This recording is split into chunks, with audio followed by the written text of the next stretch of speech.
अस्सलाम वालेकुम जी। होपफुली सभी ठीक ठाक होंगे। अल्हम्दुलिल्लाह मैं भी बिल्कुल ठीक ठाक हूँ। तो जी अब हम बात कर लेते हैं कल के बारे में कि कल क्या हुआ था। कल मेरी अम्मी जो है ना वो गिर गई थी और गिरने के बाद उनके पाँव पे काफ़ी अच्छी खासी चोट आई है। पाँव जो है ना वो ऊपर से काफ़ी ज़्यादा स्वेलिंग हो गई है और मतलब कि सूज गया है। तो ना वो मेडिसिन लेने के लिए जा रही हैं, ना वो इंजेक्शन करवाने जा रही हैं। कहती है नहीं मैं ऐसे ही ठीक हो जाऊँगी। शुरू से उनकी आदत है कि वो दवाई खाती नहीं है। मतलब मैंने अपनी लाइफ में ना अपनी अम्मी को कभी भी दवाई खाते नहीं देखा। मैंने कहा भी अम्मी से कि मेडिसिन वगैरह लेके आए, लेकिन वो कह रही है नहीं मैं ऐसे ही ठीक हो जाऊंगी, कोई बात नहीं है। फिर इस तरह देर तो लगती है ना, ऐसा ऐसा ठीक हो जाऊंगी। और आपको पता है ऊपर से मामू 9th डेट है आज, और आज 9 नवंबर को मामू की बेटी की जो है ना मेहंदी है। और मैं आपके साथ पहले भी शेयर कर चुकी हुई थी। ये देखें जी, ये है शादी का कार्ड। 9 नवंबर बरोज़ जुम्मे रात को थी मेहंदी, और फिर जुम्मे को थी बारात। और फिर अम्मी जो है ना वो गिर पड़ी हैं, और अब शायद वो ना जा पाएँ, लेकिन वो ना मेडिसिन लेती हैं और ना इंजेक्शन करवा रही हैं। तो वो घर पर ही रहेंगी नानो माँ के साथ। अगर अम्मी ठीक होती तो नानो माँ ज़रूर जाती अम्मी के साथ ही, और अम्मी अब ठीक ही नहीं है तो अब नानो माँ ने भी क्या करने जाना है, क्योंकि नानो माँ को तो वैसे भी ना अम्मी ने ही संभालना होता है। तो पास ही मामू लोगों का भी घर है, दो मामू लोगों के पास ही घर है। एक जो मामू है ना वो अलग हो चुके हुए हैं, वो अलग रहते हैं। वैसे तो तीनों मामू अलग रहते हैं, लेकिन दो के घर पास पास ही हैं, और अम्मी भी पास ही हैं। तो इसलिए अम्मी नानों को बेहतर तरीके से संभाल सकती हैं, क्योंकि जाहिर सी बात है वो बेटी हैं। तो बेटियां जो होती हैं ना वो और तरीके से माँ बाप को संभालती हैं। उनके मामू लोग भी दिन में 2 मरतबा आते हैं, जब मेडिसिन लानी होती हैं वो ला के देते हैं। सारा मतलब मैनेज करते हैं। इवन के मेरी जो नानू है ना वो नहाती नहीं है किसी से। तो फिर मेरे मामू आते हैं बड़े जो हैं, वो आके तो नानू माँ को ना बेसिकली मेरी नानू माँ जो है ना दरमियान वाले मामू के पास रहती हैं, जिन्होंने सारा खर्चा नानों का उठाया हुआ है। नाना अबू भी मतलब उन्हीं के साथ थे, नानू माँ भी उनके साथ थी। तो अब नानू माँ नाना अबू फोत हो गए हैं, तो नानू माँ क्योंकि अम्मी के पास रहती हैं, पहले भी अम्मी के पास ही थी, साथ ही जो घर हैं 2 घर छोड़ के। तो ना अम्मी संभाला करती थी जब नानों की याददाश्त चली गई थी। तो उसके अलावा जी जो बड़े मामू है ना, जब वो आते हैं ना तो अम्मी कहती हैं ये देख लो। तो अम्मी अम्मा जो है ना 3 दिन हो गए ने नहाते नहीं है, या हफ्ता हो गया है, जुम्मे दे जुम्मे मतलब नानो ने जरूर नवा देने ना। तो मामू आते हैं कपड़ों समेत, नानो माँ को कुर्सी पे बैठाते हैं, और सेन में ही ना मतलब नानो माँ को मतलब साबुन वगैरह सर पे शैम्पू लगाते हैं। फिर मतलब साबुन लगाते हैं, और फिर उनको नहलू के फिर मम्मी और जो मेरी बहन है वो कपड़े चेंज करवा देती हैं। फिर उनको प्यारे प्यारे ना मामू जो है उनके नेल काटते हैं, उनके बालों पे कंघी करते हैं मामू। तो फिर उनको चुमिया शुमिया करके उनके साथ लेट लूट के तो फिर जाते हैं। मतलब कि बड़े मामू जो है ना कुछ इस तरीके से अपनी मामा से प्यार करते हैं। और जब मुझे याद है कि जब मैं छोटी थी तो मामू इस तरह नानू माँ के साथ लेट के जप्पियाँ छप्पियाँ डाल के नानू को तंग करते होते थे। कहते थे दिखा तेरी गुथली च अम्मा किन्ने पैसे। नानू माँ की आदत थी गुथली मतलब में पैसे डालती थी। तो मामू जो है ना उनको कहते थे अम्मा वहाँ वहाँ तेरी गुथली च किन्ने पैसे ने। इस तरह मतलब नानू माँ को तंग किया करते थे। और नानू कहते होते थे ए लै वेख लै जिन्ने मैनू फड़ाए नहीं, वेख लै। अच्छा, तो यहाँ पे मेरा पिज़्ज़ा जो है ना वो बन के रेडी हो चुका है। काश मैं उस वक्त व्लॉगिंग करती होती तो आज वो सारी यादें मेरे पास होती।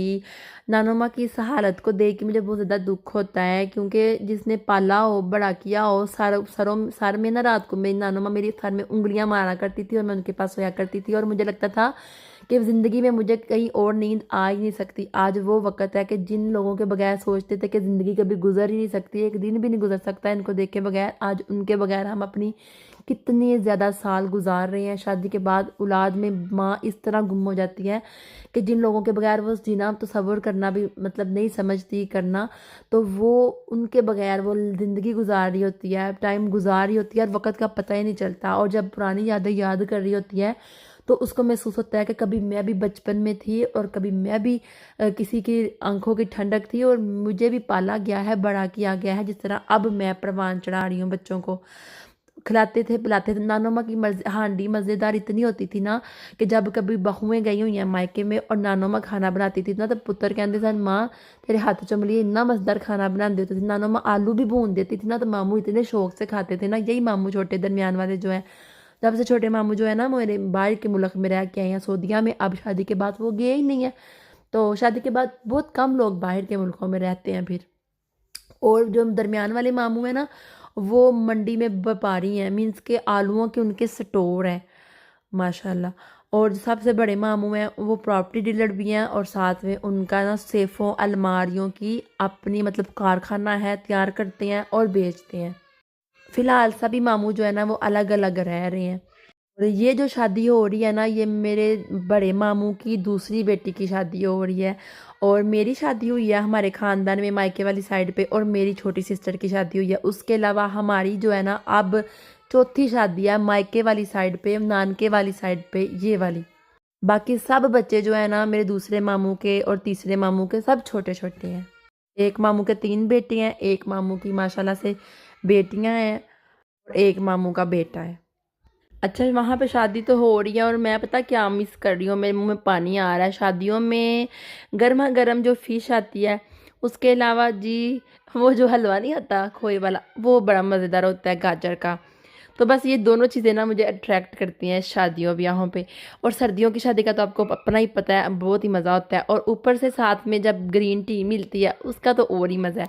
गर्मियों में मतलब जाहिर सी बात है आइसक्रीम हो जाती है, और सर्दियों में ग्रीन टी। आजकल मुझे पिज़्ज़ा बनाने का बहुत शौक पड़ा हुआ है ना, बस बाहर का पिज़्ज़ा नहीं खाना, प्यास बहुत ही लगती है, बस छोड़ दिया तब बनाना, लेकिन फिर से घर में बनाना शुरू कर दिया है। अच्छा, पिज़्ज़ा खाने के बाद मुझे बाद में थोड़ी देर बाद काफ़ी ज़्यादा मतलब कि भूख लगी, मतलब जब मुझे ज़ुकाम होता है ना तो मुझे बड़ी भूख लगती है, मुझे ऐसा लगता है मैंने बस खाना ही खाना है, गैलरी भर गई है भाई, अंदर गैलरी मतलब फुल करनी है, ठीक है। यहाँ पे मैंने हरी हरी मिर्चों के ऊपर लगाया बेसन, साथ में खीरा काटा, पराठा बनाया, और साथ में आलू का सालन मैंने बनाया हुआ था थोड़ा सा। मुझे शौक आता है आलू का सालन बना के खाने का, बीच में अंडे डाल के। हस्बैंड जो है ना वो तो इस तरह की चीज़ें पसंद नहीं करते, फिर मुझे अपने लिए थोड़ी थोड़ी बनानी पड़ती है। यहाँ पे फजर सो गया, मोहम्मद अली को हम लोग लेने आए हैं स्कूल से। और कल जी बात हो रही थी ना वो वाली जो ऑक्सैंडर ब्यूरो में एक औरत ने लेगी नीचे पहनी हुई थी, तो वो मैं कह रही थी कि मैंने एक 25 यूरो की खरीदी थी, एक 10 यूरो की खरीदी थी। तो वो बाकायदा नीचे पहनने के लिए होती है, ताकि ऊपर आप जो सा मर्जी पजामा ट्राउजर वगैरह पहन लो, ताकि आपकी टांगे जो है ना वो ठरे ना, खास करके जब आप सुबह के टाइम जब बच्चों को स्कूल छोड़ने के लिए जाते हो ना, तो गाड़ी बहुत ठंडी होती है।